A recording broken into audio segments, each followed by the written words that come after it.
Bonjour à tous, je suis David Dudoué, gérant et fondateur du site refeo.com et aujourd'hui je vous présente le guide référencement naturel de PrestaShop.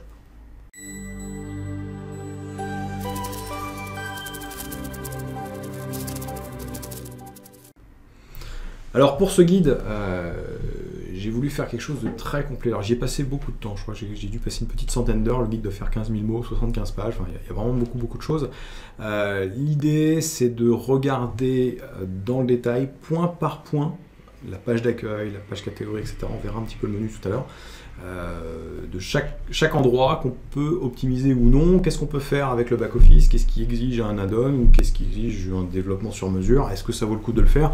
Je réponds à toutes ces questions-là de manière détaillée et précise, et puis j'ai mis un certain nombre de captures d'écran pour vous montrer où est-ce qu'on va dans les menus pour trouver la bonne option qui va bien, donc vous n'aurez pas à chercher, et qu'est-ce qu'on remplit à quel endroit. Voilà. Donc j'ai essayé de vous faciliter la vie. Je vous invite à regarder un petit peu avec moi la page d'accueil. On va regarder ça tout de suite.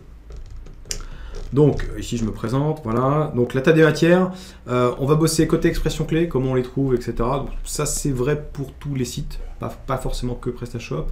Choisir un bon nom de domaine, si vous avez déjà un site web, sautez cette étape-là évidemment. Après il y a l'aspect optimisation de la page d'accueil. Vous verrez qu'on peut optimiser énormément de choses sur la page d'accueil, que ce soit les marques, les produits, les catégories, etc. On va bosser aussi de manière spécifique sur les catégories. Puis sur les produits, on jettera un petit coup d'œil sur comment on assure la visibilité des marques, si on a des fabricants spécifiques qu'on souhaite mettre en avant.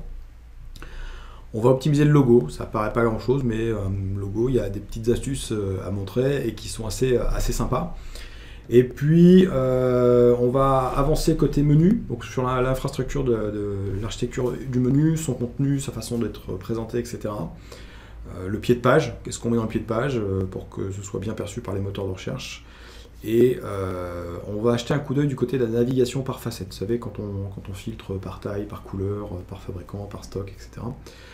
On va regarder ça. Un gros morceau qui est l'optimisation de la rapidité du site. Comment on rend PrestaShop plus rapide. Ça fait partie des critères de référencement naturel aujourd'hui. On fait un petit saut ensuite dans l'interface de Google Webmaster Tools pour voir comment on gère ce qui va bien. On optimise les images, ça a l'air de rien, mais il y a du boulot au niveau des images. On gère les avis clients. Les avis clients, c'est quelque chose qui a un impact non négligeable en référencement naturel. Et donc, on va faire en sorte que tout ça soit bien carré. On va voir si la carte des réseaux sociaux est jouable et comment elle est jouable. C'est un petit chapitre, vous verrez. On va travailler le netlinking. Alors, je suis connu pour un de mes grands articles fleuve sur netlinking. Là, j'ai juste mis la meilleure solution. Donc voilà, c'est une solution qui réclame du boulot, mais qui porte ses fruits, vous verrez. Et puis en dernier point, je vous montre comment on soigne le contenu de votre site PrestaShop pour aller plus loin en termes de visibilité. Puis à la fin, voilà, par correction, je cite les sources qui m'ont permis de réaliser l'intégralité de ce guide. Voilà, pour les plus curieux, vous aurez la possibilité de télécharger ce guide au format PDF. Voilà, c'est simplement en likant ou en nous envoyant un petit mail. Merci à vous, très bonne lecture et à bientôt. Au revoir.